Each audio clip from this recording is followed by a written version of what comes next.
मेरा नाम मीना है। मेरी बेटी अपनी शादी के दूसरे दिन ही ससुराल छोड़कर वापस आ जाती थी और कहती थी कि मुझे ससुराल वाले परेशान करते हैं। इसी तरह से मैंने अपनी बेटी की 3 शादियां करवा दी थी, लेकिन हर बार वो शादी के दूसरे दिन ही मेरे पास आती और कहती कि मुझे ससुराल नहीं जाना। मेरे ससुराल वाले मुझे बहुत परेशान करते हैं। मैं अपनी बेटी की इस परेशानी से बहुत तंग आ गई थी। इसीलिए मैं उसके ससुराल वालों के पास बात करने गई तो उन्होंने बताया कि आपकी बेटी पागल है। मैं अपनी बेटी का इलाज करवाने के लिए डॉक्टर के पास ले गई। डॉक्टर ने मेरी बेटी को पूरे 1 हफ्ते के लिए अपने पास एडमिट करने के लिए कहा। उन्होंने कहा था कि आपकी बेटी पागल है और इसका हमारे अस्पताल में अच्छा इलाज होगा और जल्दी ही आपकी बेटी बिल्कुल ठीक हो जाएगी। मैं अपनी बेटी को डॉक्टर के पास छोड़कर आ गई थी, लेकिन मैं 1 हफ्ते से पहले ही अपनी बेटी से मिलने अस्पताल चली गई थी। तभी मैंने कुछ ऐसा देखा जिसे देखकर मेरी आंखें फटी की फटी रह गई। मेरी बेटी का नाम नताशा है। मेरी 3 बेटियां थी, मेरा कोई बेटा नहीं था।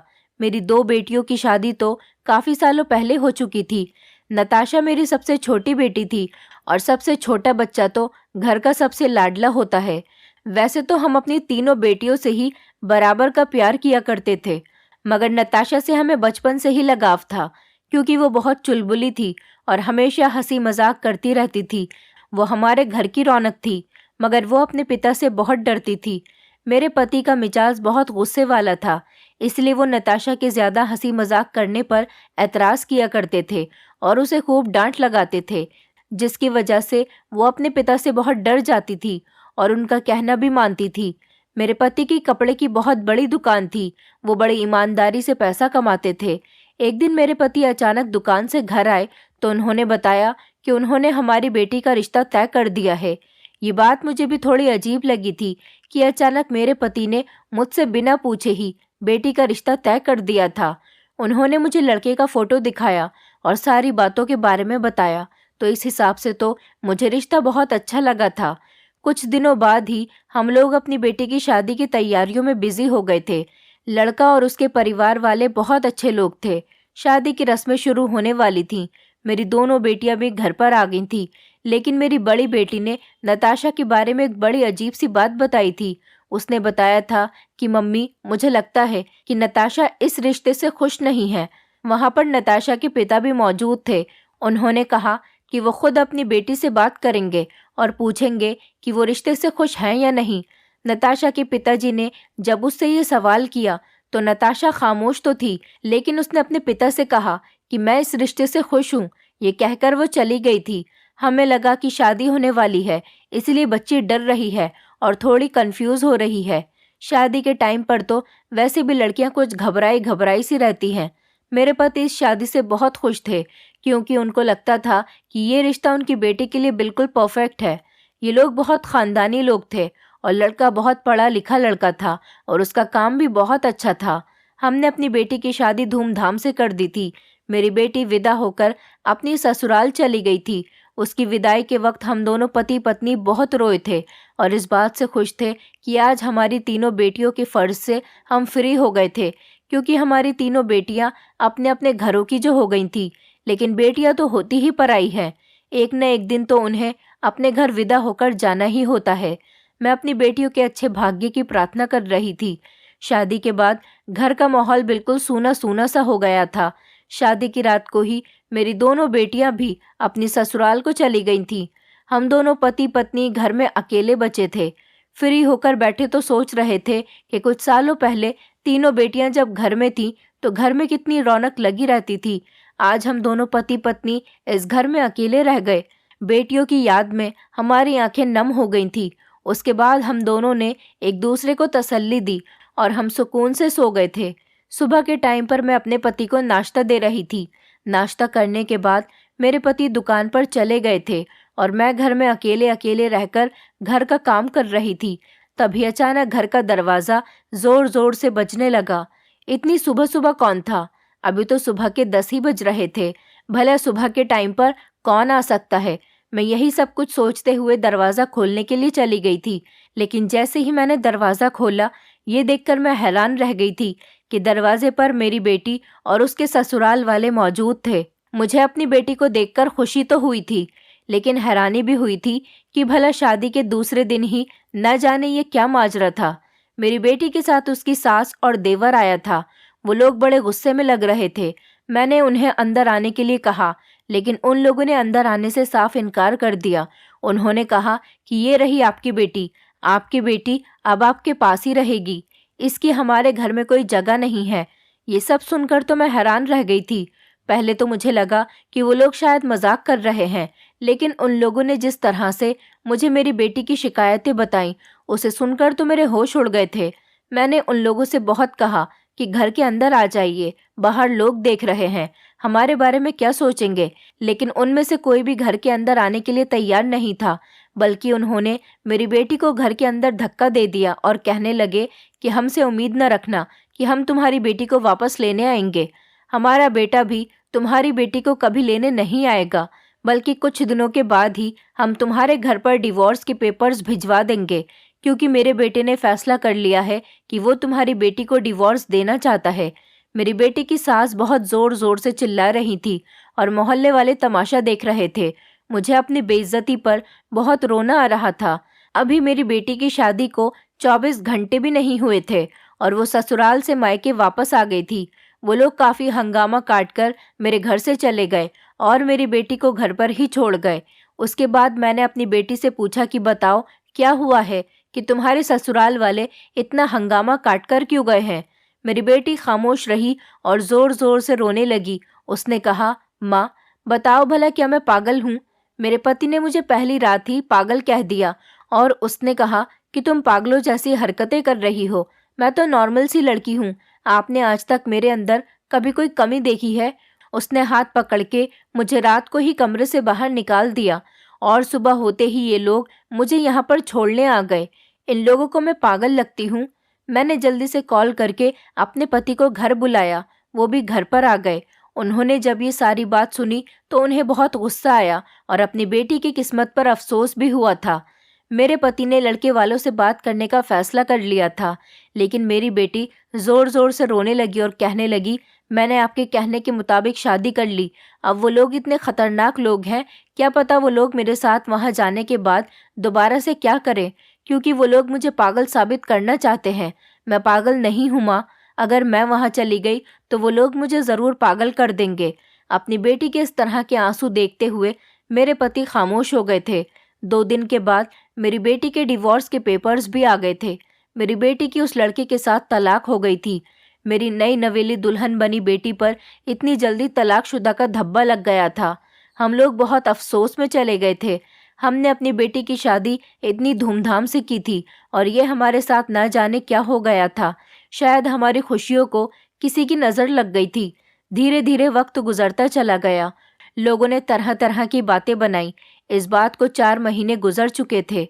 मेरे पति ने मेरी बेटी की दूसरी शादी करने का फैसला कर लिया, लेकिन मेरी बेटी दूसरी शादी करने से इनकार कर रही थी। उसने कहा कि मैं दूसरी शादी नहीं कर सकती, कहीं दूसरे ससुराल वाले भी ऐसे ही न हों और मेरा पति वो मुझे पागल न कहे। अब की बार हमने बहुत सोच समझकर रिश्ता किया था। वो लड़का बहुत पढ़ा लिखा और समझदार लड़का था। उसके आगे पीछे कोई नहीं था। वो अपने घर में अकेला रहता था। उसकी शादी एक बार पहले हो गई थी, लेकिन उसकी पत्नी किसी वजह से उसे छोड़कर चली गई थी। मेरे पति ने कहा कि बेटी को समझाओ, हम ऐसे इस तरह से उसे अपने घर पर नहीं रख सकते। हमने अपनी बेटी की दूसरी शादी भी कर दी और वो सादगी से ही विदा होकर अपने पति के घर चली गई थी।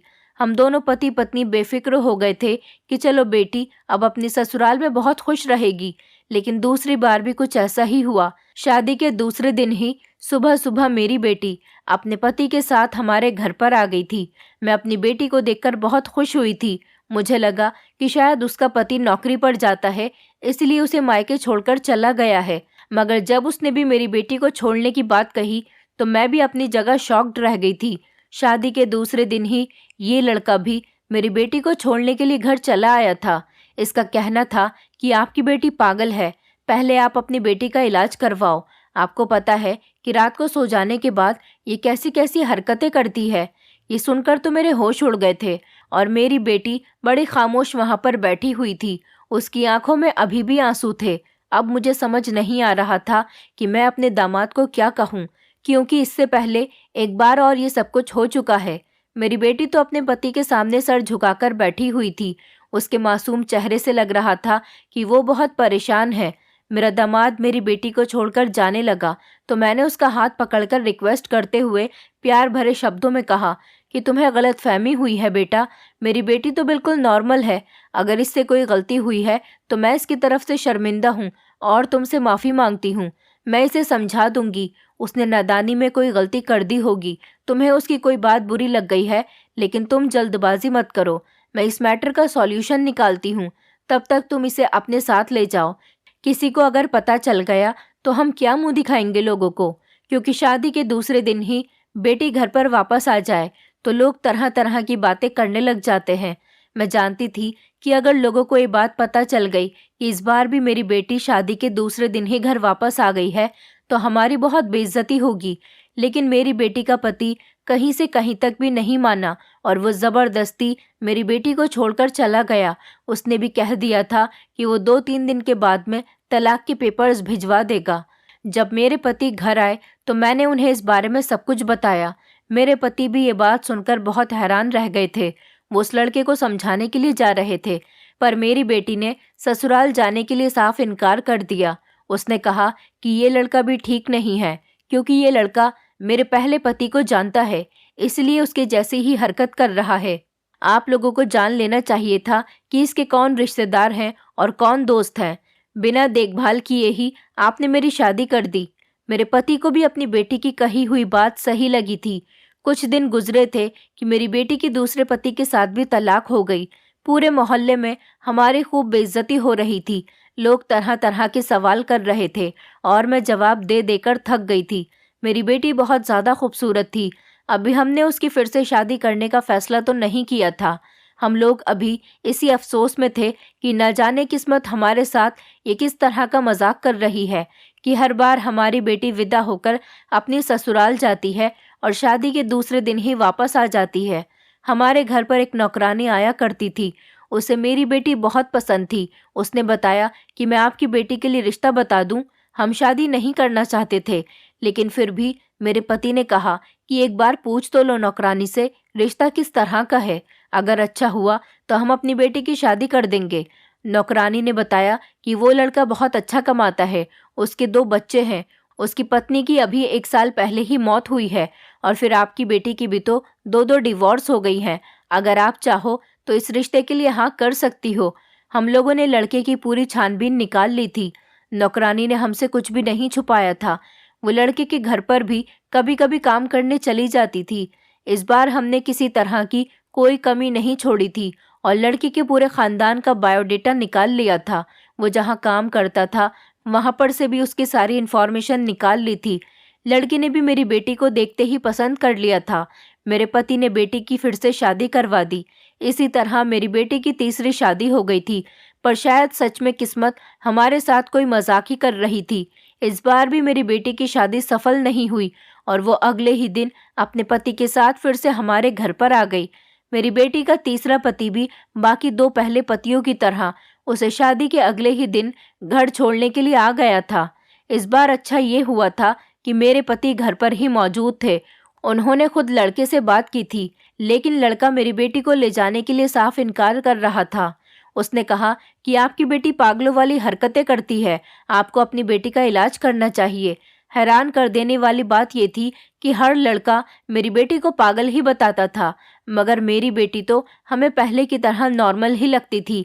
सब कुछ हमारे जैसा ही नॉर्मल करती थी। हमें उसके अंदर कुछ भी बदलाव नजर नहीं आता था। मेरे पति ने उस लड़की से बहुत मिन्नत की और कहा कि हम अपनी बेटी का इलाज करेंगे और उसे ठीक कर देंगे, लेकिन तुम उसे डिवोर्स मत देना। वो लड़का इस बात पर राजी हो गया था, लेकिन उसने कहा कि मैं आपकी बेटी को लेकर नहीं जाऊंगा। मेरे छोटे छोटे बच्चे हैं, मेरे बच्चों को इस औरत से खतरा हो सकता है। आप लोग चाहते हो मैं इसे डिवोर्स न दूं तो मैं इसके सही होने तक का इंतजार कर सकता हूं, लेकिन इस पागल लड़की को अपने घर नहीं लेकर जा सकता।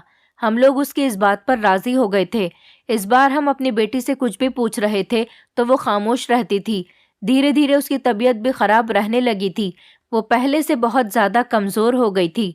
सब मेरी बेटी के किरदार पर बातें कर रहे थे, जो कि मैं नहीं चाहती थी। अभी तक तो हम पूरा सच भी नहीं जानते थे कि आखिर ससुराल जाने के बाद मेरी बेटी ऐसा क्या करती है जिस पर हर बार उसके पति उसे घर छोड़कर चले जाते हैं। मेरी बेटी सच में कुछ तो ऐसा कर रही थी जिसकी वजह से हर दमाद ये सब कुछ कर रहे हैं, क्योंकि तीनों लड़कों ने एक ही बात कही थी। मुझे डर था कि अगर ये बात लोगों के सामने आ गई तो हमारी क्या इज्जत रह जाएगी। लेकिन लोग थोड़ा तो समझ ही जाते हैं कि गलती जरूर हमारी बेटी की ही होगी, तभी तो 3 बार शादी होने के बाद भी वो अगले दिन ही घर वापस आ गई है। मैं और मेरे पति अपनी बेटी को देख देख कर परेशान होते रहते थे और उसके बारे में सोचते रहते थे कि हमें अब क्या करना चाहिए। रोती तो हमारी बेटी भी बहुत थी, मगर उसके रोने में वो शिद्दत नहीं थी जो शायद होनी चाहिए थी। इसके बाद हमने फैसला किया कि हम अपनी बेटी को बड़े से बड़े डॉक्टर के पास लेकर जाएंगे, और हमने ऐसा ही किया। शहर के सबसे बड़े डॉक्टर से अपनी बेटी का चेकअप करवाया, लेकिन सारे डॉक्टरों ने ही यही बताया कि आपकी बेटी बिल्कुल ठीक है। हम दोनों पति पत्नी हैरान थे कि आखिर ये क्या मामला था। वो लड़के तो कहते थे कि मेरी बेटी पागल है और पागलों वाली हरकत करती है, मगर मेरी बेटी तो बिल्कुल ठीक है।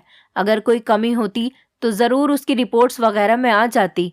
मैंने सोच लिया था कि मैं इस वाले दामाद से बात करूंगी और कहूंगी कि तुम मेरी बेटी पर इल्ज़ाम लगा रहे हो, और उसे अपनी बेटी की सारी रिपोर्ट्स भी दिखाऊंगी।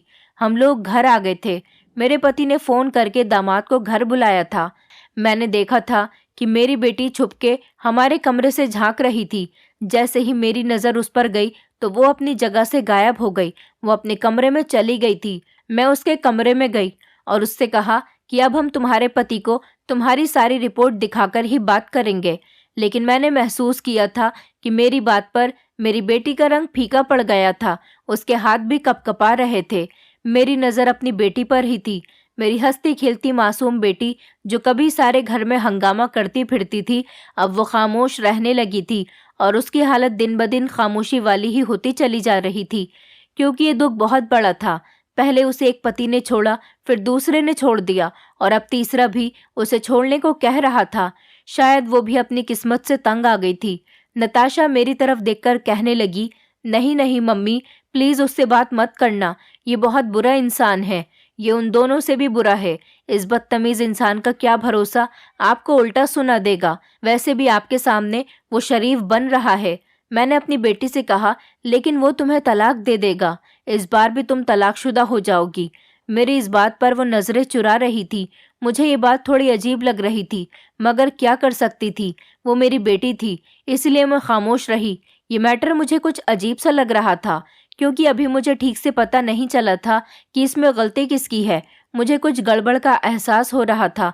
कुछ तो था जो गलत था, मगर क्या सही, मेरी समझ में नहीं आ रहा था। मुझे अपनी बेटी पर इल्ज़ाम लगाने वाले लोग ही गलत लग रहे थे, क्योंकि वो मेरी बेटी को गलत बताते थे, जबकि मैं अपनी बेटी को बचपन से जानती थी और अभी भी वो हमारे साथ ही रह रही थी। वो तो कुछ भी हमारे साथ पागलों जैसा नहीं करती थी। मेरी बेटी बिल्कुल ठीक थी, तो वो लोग मेरी बेटी के बारे में ऐसा क्यों कह रहे थे?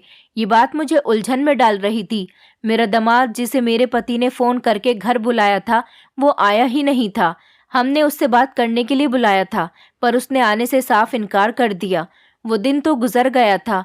अगले दिन मेरे पति दुकान पर चले गए थे और मैं किचन में खाना बना रही थी। तभी मेरी बेटी मेरे पास चली आई।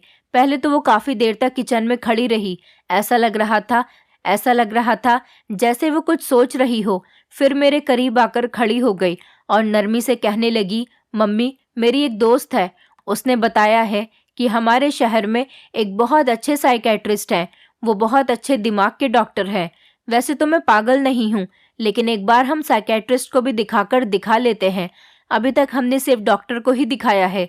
मैंने अपनी बेटी की तरफ देखते हुए कहा, क्या तुम इस बात पर यकीन करती हो कि तुम पागल हो? मेरी बेटी मासूम सा चेहरा बनाकर कहने लगी, अब जब लोग कह रहे हैं तो फिर एक बार और इस डॉक्टर को दिखाकर तसल्ली कर लेते हैं। मैं सोच रही थी कि इस साइकेट्रिस्ट के पास चलते हैं। मैंने कहा, तुम कहती हो तो चलते हैं। मैं उसको साइकेट्रिस्ट के पास लेकर जाने के लिए तैयार हो गई थी। बस मुझे तो यही चाहिए था कि भगवान मेरी बेटी को ठीक कर दे और उसका घर बस जाए, वो अपने घर में खुश और आबाद रहे। अगले दिन मेरे कहने की देर थी कि मेरी बेटी झटपट से उठ खड़ी हुई थी। मुझे उसकी जल्दबाजी पर शक होने लगा था, मगर फिर मैंने इस बात को इग्नोर कर दिया और हम दोनों घर से बाहर साइकेट्रिस्ट के पास जाने के लिए निकल गए थे। हम जल्दी ही इस डॉक्टर के पास पहुंच गए थे। मैं हैरान थी कि मेरी बेटी के मुताबिक उसने बताया था कि ये शहर का सबसे अच्छा साइकेट्रिस्ट है। इस हिसाब से तो अस्पताल के बाहर थोड़ी बहुत भीड़ होनी चाहिए थी। हम लोग अंदर गए तो अंदर भी कोई पेशेंट मौजूद नहीं था। हम किसी अस्पताल या डॉक्टर के पास जाते हैं तो कुछ न कुछ तो लोग होते ही हैं, मगर यहाँ तो अस्पताल खाली पड़ा हुआ था। यह अस्पताल बिल्कुल वीरान जगह में बना हुआ था। वहाँ पर एक लड़की मौजूद थी जो कि नर्स लग रही थी। वह हमें डॉक्टर के केबिन में लेकर चली गई। हम जब केबिन के अंदर गए तो मैंने डॉक्टर को अपनी बेटी के बारे में सब कुछ बता दिया। डॉक्टर ने मेरी बात को बड़े आराम से सुना था और उन्होंने कहा कि लगभग 1 हफ्ते तक आपकी बेटी को एडमिट करना पड़ेगा। मशीनों द्वारा इनका ट्रीटमेंट किया जाएगा। आपकी बेटी के दिमाग की कोई नस है जिसमें कुछ प्रॉब्लम आ रही है। हम जल्दी ही आपकी बेटी को ठीक कर देंगे अगर आप इसे हमारे पास एडमिट कर दोगी तो। हमारे पास से बहुत सारे दिमागी मरीज ठीक होकर गए हैं। आपकी बेटी को भूलने की भी बीमारी हो गई है। अगर नहीं हुई है तो आने वाले टाइम में हो जाएगी, पर धीरे धीरे आपकी बेटी दिमागी संतुलन खोने लगेगी। मुझे इस डॉक्टर की बातें कुछ अजीब सी लगी थी और कुछ अजीब सा एहसास भी हो रहा था। मैं इस एहसास को कोई नाम नहीं दे पा रही थी। मुझे ऐसा लग रहा था कि कुछ तो अजीब है। मैं अपनी बेटी को इतने दिनों के लिए वहां पर नहीं छोड़ सकती थी, बल्कि मेरा दिल ही नहीं कर रहा था अपनी बेटी को वहां पर छोड़ने का, मगर मेरी मजबूरी थी। इस डॉक्टर ने मुझे बहुत यकीन दिलाया था और ये भी कहा था कि मैं आपसे दवाई का 1 भी रुपया नहीं लूँगा। जब आपकी बेटी यहाँ से 1 हफ्ते बाद बिल्कुल ठीक हो जाएगी तब आप मुझे फीस के और दवाई के पैसे दे देना। ये डॉक्टर लग तो कुछ भरोसे वाला रहा था, वरना तो आजकल सारे डॉक्टर पहले पैसे लेते हैं उसके बाद इलाज शुरू करते हैं। इसलिए मैंने फौरन हाँ कर दी, क्योंकि मैं अपनी बेटी का घर बसा हुआ देखना चाहती थी। क्योंकि हमारे इस माहौल में लड़की अमीर हो या गरीब, तलाकशुदा औरत को ही सब बुरा भला कहते हैं और इनका जीना दुश्वार कर देते हैं। इसलिए मैं अपने दिल पर पत्थर रखकर अपनी बेटी को वहां छोड़कर आ गई थी। मुझे पता था मेरे पति इस बात से बहुत नाराज होंगे, इसलिए मैंने अपने पति से कहा कि बेटी कुछ दिनों के लिए अपनी बहन के घर गई हुई है। मेरे दिल में अजीब अजीब ख्याल भी आ रहे थे, क्योंकि मैंने अपनी बेटी को एक अनजान डॉक्टर के पास छोड़ दिया था। वैसे वहां पर एक लड़की भी मौजूद थी। वो लड़की मेरी बेटी का अच्छी तरह से ख्याल रख लेगी। बस यही सोचकर मैं अपने दिल को समझा लेती थी। मैं घर आई तो मेरा ध्यान डॉक्टर की बातों पर ही अटका हुआ था। मुझे वो डॉक्टर फ्रॉडिया लग रहा था। उस लड़के के अंदर मुझे कुछ गड़बड़ लग रही थी, लेकिन मैं अपने सिक्स सेंस से इतना बड़ा धोखा तो नहीं खा सकती थी। मैं बार बार इसी बारे में सोच रही थी। शाम होने वाली थी। मैंने सोचा कि अस्पताल जाकर अपनी बेटी के लिए खाने का कुछ ले जाती हूँ। मैं किचन में जाकर खाना बनाने लगी थी। खाना खाने में भी मेरा मन नहीं लग रहा था। मेरा ध्यान अपनी बेटी की तरफ ही पड़ा हुआ था। मुझे अपनी बेटी के बिना एक पल को भी सुकून नहीं आ रहा था। मेरा दिल चाह रहा था कि जल्दी से खाना बन जाए तो मैं अपनी बेटी के पास चली जाऊं। जितनी देर खाना बना तब तक तो मैंने इंतजार किया। मेरे पति भी घर आने वाले थे। मेरा दिल नहीं माना। मैं अपने पति को इग्नोर करती हुई खाना पैक करके जल्दी ही घर से निकल गई थी। रास्ते में अचानक से मेरे पति का फोन आया तो उन्होंने मुझसे कहा कि मैं घर आया हुआ हूँ और तुम कहाँ चली गई हो। मैंने उन्हें बताया कि मैं पड़ोस में बैठी हूँ, अभी थोड़ी देर में आ रही हूँ। मेरे पति ने कहा कि जल्दी घर आ जाओ, मुझे भूख लग रही है। अगर मैं अपने पति को बता देती कि मैं पड़ोसन के घर पर नहीं हूँ बल्कि कहीं जा रही हूँ तो उन्हें मुझ पर शक हो जाता। मैंने जल्दी से फ़ोन काट दिया। मुझे पता था कि जब मैं घर जाऊंगी तो मेरे पति मुझ पर बहुत गुस्सा करेंगे, क्योंकि ये उनके आने का टाइम है और मैं गलत टाइम पर घर से बाहर निकली हूँ। इधर रास्ते में भी बहुत ट्रैफिक था। मुझे अपनी बेटी के पास जाने की जल्दी हो रही थी। मेरा ध्यान अपनी बेटी पर ही था। न जाने मेरा दिल इतना क्यों घबरा रहा था। मैंने ऐसा कुछ नहीं सोचा था कि कभी आने वाले टाइम में मेरी बेटी की 3-3 शादियां भी हो जाएंगी और उसके तीनों पति ही उसे छोड़ देंगे। लेकिन अभी मैं इस तीसरी शादी के बारे में बहुत प्रार्थना कर रही थी कि भगवान मेरी बेटी का घर तीसरी बार बर्बाद न हो। इस बार तो सब कुछ ठीक हो जाए। मैं अपनी तरफ से पूरी कोशिश कर रही थी कि मेरी बेटी अपने घर की हो जाए, मगर न जाने किस्मत को क्या मंजूर था। ट्रैफिक बहुत ज्यादा था। इधर मेरे पति बार बार मुझे घर बुलाने के लिए कॉल कर रहे थे। मैं अभी तक अपनी बेटी के पास ही नहीं जा सकी थी, तो फिर भला मैं घर कैसे आ सकती थी। अपने पति से बार बार झूठ बोलकर भी मैं थक चुकी थी। मैं रिक्शा वाले भैया से कहती कि भैया जल्दी चलाओ, पर वो भी रिक्शा कहाँ से चला सकते थे। ट्रैफिक इतना ज्यादा था कि सारे रास्ते बंद पड़े थे। पूरे 1.5 घंटे बाद मैं उस अस्पताल में आ गई थी जहां मैं अपनी बेटी को छोड़कर गई थी। रिक्शा से उतरने के बाद मैंने गहरा सांस लिया और रिक्शा वाले भैया को पैसे दिए। उसके बाद मैं अंदर की तरफ बढ़ गई थी, क्योंकि मेरे दिल में बेटी और उस डॉक्टर को लेकर बहुत सारे वहम पैदा हो रहे थे। ऊपर से आजकल का ज़माना भी ऐसा है कि किसी पर भी यकीन करना मुश्किल हो गया। मेरे पैरों में बहुत तेज़ी थी। मैं जल्दी जल्दी सीढ़ियाँ चढ़ रही थी और अपनी बेटी के पास पहुंच जाना चाहती थी। ये मैं ही जानती थी कि मैंने ये आज का दिन किस तरह से गुजारा था। मैंने उस डॉक्टर के केबिन के पास जाकर दरवाजे को खोलना चाहा था। मैं आगे बढ़ने ही वाली थी कि अचानक से मेरी नज़र सामने नजर आते हुए नज़ारे पर पड़ी तो मेरे पैरों तले से ज़मीन निकल गई थी। मुझे अपनी आंखों पर विश्वास नहीं हो रहा था। सामने जो कुछ मैं अपनी आंखों से देख रही थी, उसे देखकर मेरा पूरा शरीर कांप रहा था। मेरा दिल कर रहा था कि मैं ये दिन देखने से पहले मर क्यों नहीं गई। मैंने दीवार को पकड़कर खुद को सहारा दिया था। मेरे होश उड़ने लगे थे, क्योंकि मेरी बेटी और वो डॉक्टर ऐसी हरकत कर रहे थे जिस पर मुझे यकीन ही नहीं आ रहा था।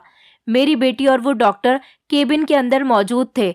डॉक्टर के केबिन का दरवाज़ा शीशे का था, इसलिए मुझे बाहर से ही अंदर का सब कुछ दिखाई दे रहा था। वो डॉक्टर लड़का और मेरी बेटी एक दूसरे को गले लग रहे थे और एक दूसरे से मुस्कुरा मुस्कुराकर प्यार भरी बातें कर रहे थे। इन दोनों की बातों की आवाज़ें बाहर तक आ रही थी। वो दोनों आपस में बातें कर रहे थे। मैंने उनकी बातें सुनी थी। वो डॉक्टर मेरी बेटी से कह रहा था कि तुम्हारी 2 बार शादी हो चुकी है, अब इस तीसरी शादी से तुम कब अपनी जान छुड़ा रही हो। तभी मेरी बेटी मासूम सा चेहरा बनाकर डॉक्टर से कहने लगी, मेरा तो खुद एक एक पल बड़ी मुश्किल से गुजर रहा है। अब की बार मैं अपने मम्मी पापा की मर्जी से शादी नहीं करूंगी, बल्कि हम दोनों कहीं भाग चलेंगे। मुझे पता था कि तुम मेरी इन तीनों शादियों की वजह से बहुत दुखी हो गए हो, तभी तो मैं इतनी प्लानिंग करने के बाद तुमसे मिलने के लिए यहाँ तक आ गई हूँ, ताकि थोड़ा समय तुम्हारे साथ गुजार सकूं और तुम्हें सारी बात बता सकूं।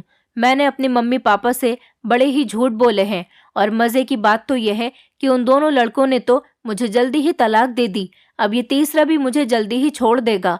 मगर मेरे मम्मी पापा इस बार उससे बात करने का फैसला कर चुके हैं और उसे मेरे नॉर्मल होने की रिपोर्ट्स दिखाकर ये साबित करना चाहते हैं कि मैं बिल्कुल ठीक हूँ, और वो मुझ पर इल्ज़ाम लगा रहा है।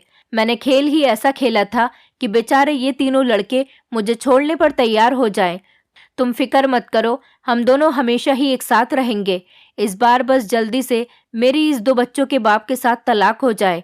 उसके बाद अगर मेरे माँ बाप ने मेरी शादी करने की कोशिश की तो मैं उनको तुम्हारे बारे में सब कुछ बता दूंगी।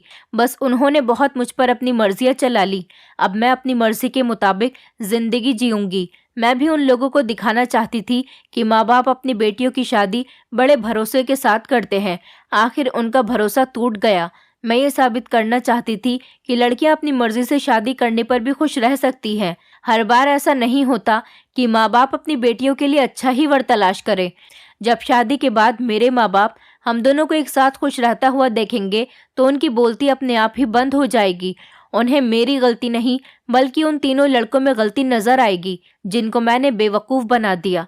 मेरी बेटी बड़े प्यार से ये सारी बातें इस डॉक्टर के साथ कर रही थी। उन दोनों ने एक दूसरे के हाथ में हाथ डाला हुआ था।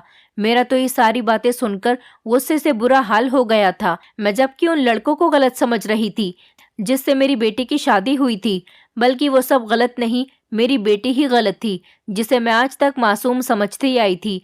वो हमारी आंखों में धूल झोंक रही थी। बस मुझे बहुत देर हो गई थी इन लोगों की बातें बर्दाश्त करते हुए। मैंने जल्दी से दरवाज़ा खोला और अंदर जाने के बाद मैंने अपनी बेटी का हाथ पकड़कर उसके मुंह पर एक जोरदार थप्पड़ मार दिया।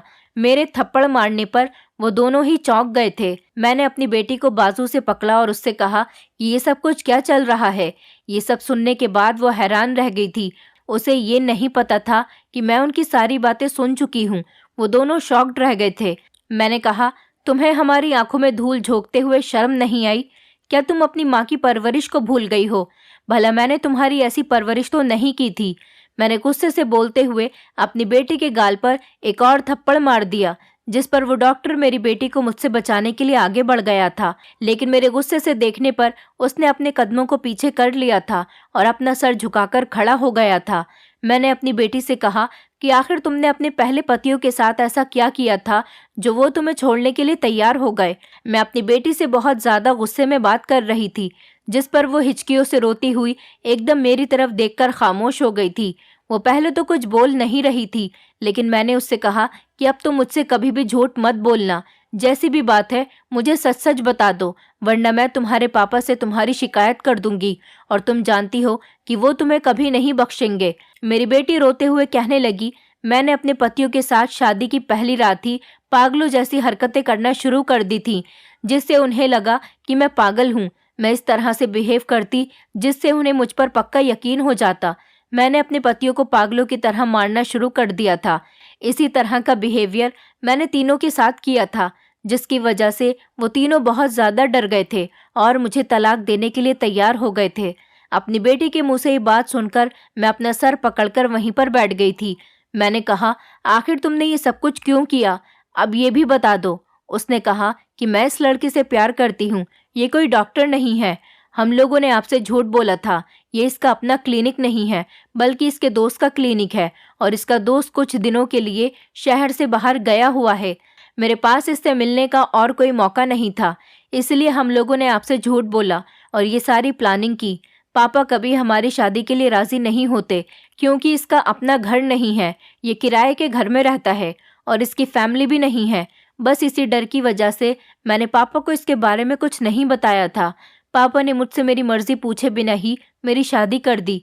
मैंने सोचा था कि मैं उनकी मर्जी के मुताबिक शादी कर लूंगी, लेकिन ससुराल में रहूंगी नहीं, जल्द ही अपनी शादी तोड़कर मायके वापस आ जाऊंगी। लेकिन आपने एक के बाद एक मेरी शादी करवा दी। मेरी खुशी के बारे में सोचा ही नहीं। ये सब कहने के बाद मेरी बेटी खामोश हो गई। मैं बहुत ज्यादा रो रही थी और मैं सोच रही थी कि मैंने अपनी बेटी की ऐसी परवरिश तो नहीं की थी। मेरी बेटी कहने लगी कि मैं इससे बहुत प्यार करती हूँ और अब इसी से शादी करूंगी। मैं अपनी बेटी को बाजू से पकड़कर घर लेकर आ गई थी। घर आते ही मैंने अपने पति को सारी बात बताई। मेरे पति ने भी उसे बहुत मारा और उसे बहुत समझाने की कोशिश की, लेकिन वो हम दोनों पति पत्नी की बात समझने को तैयार ही नहीं थी। हम लोगों ने उसे प्यार और डांट दोनों तरीकों से समझा लिया था, लेकिन वो तो अपनी जिद पर अड़ गई थी। मैंने उससे कहा, तुम ये सोचो कि तुम शादीशुदा हो और तुम अभी उसकी पत्नी हो। तुम्हें चाहिए जो हुआ उसे भूल जाओ और अपने रिश्ते पर ध्यान दो, वरना तुम्हें हमेशा मुश्किलों का सामना करना पड़ेगा। मैं और मेरे पति उसे मनाने की बहुत कोशिश कर रहे थे, लेकिन वो तो कुछ नहीं समझी। हमने जिससे अपनी बेटी की शादी की थी उससे कहा कि वो हमारी बेटी को तलाक दे दे। वो तो वैसे भी तलाक देने के लिए ही तैयार बैठा था। झट से ही उसने डिवोर्स के पेपर्स तैयार करवा लिए और मेरी बेटी की डाइवोर्स हो गई। मेरी बेटी ने अपनी पसंद के लड़के के साथ शादी कर ली। हमें अपनी बेटी की वजह से बहुत शर्मिंदगी का सामना करना पड़ा था। लोगों के सामने सारी बात खुलकर आ गई थी। हम दोनों पति पत्नी अपनी मौत की प्रार्थनाएं कर रहे थे। हमने अपनी बेटी से कह दिया था कि इस घर के सारे दरवाजे उसके लिए बंद हो गए हैं। हम लोगों ने कभी उसकी कोई खबर नहीं ली। हम दोनों पति पत्नी ने वो शहर छोड़ दिया था और दूसरे शहर में आकर रहने लगे थे। हम लोग दूसरे शहर में बहुत खुशी से रह रहे थे और पुरानी सब बातों को भूल गए थे। कुछ सालों बाद हमारी बेटी की मौत की खबर ने हमें हिलाकर रख दिया था। मेरी बेटी ने पागल बनकर अपनी 3-3 शादियों को तोड़ दिया था। हमें पता चला कि मेरी बेटी की शादी के कुछ दिनों बाद ही उसका एक्सीडेंट हो गया था, जिस वजह से वो सच में पागल हो गई थी। उसके पति ने उसका बहुत इलाज करवाया, उसको ठीक करने की बहुत कोशिश की, मगर वो ठीक नहीं हो सकी और इस दुनिया को छोड़कर चली गई। मेरी बेटी को भगवान ने उसे उसके किए की सजा दे दी थी। हम लोगों को उसकी मौत का बहुत दुख हुआ था, लेकिन ये तो शायद मेरी बेटी के साथ होना ही था। अब मेरी बेटी की मौत को काफी साल गुजर गए हैं और हम इस हादसे से बहुत सालों बाद बाहर निकल कर आए हैं। अब तो जिंदगी हम दोनों पति पत्नी एक दूसरे के साथ गुजार रहे हैं और खुश हैं। दोस्तों, उम्मीद करती हूँ आपको हमारी कहानी पसंद आई होगी। कहानी पसंद आई है तो वीडियो को लाइक करें, चैनल पर नए हैं तो चैनल को सब्सक्राइब करें और हाँ, नोटिफिकेशन बेल को ज़रूर दबाएं ताकि अगली अपडेट सबसे पहले आपको मिले।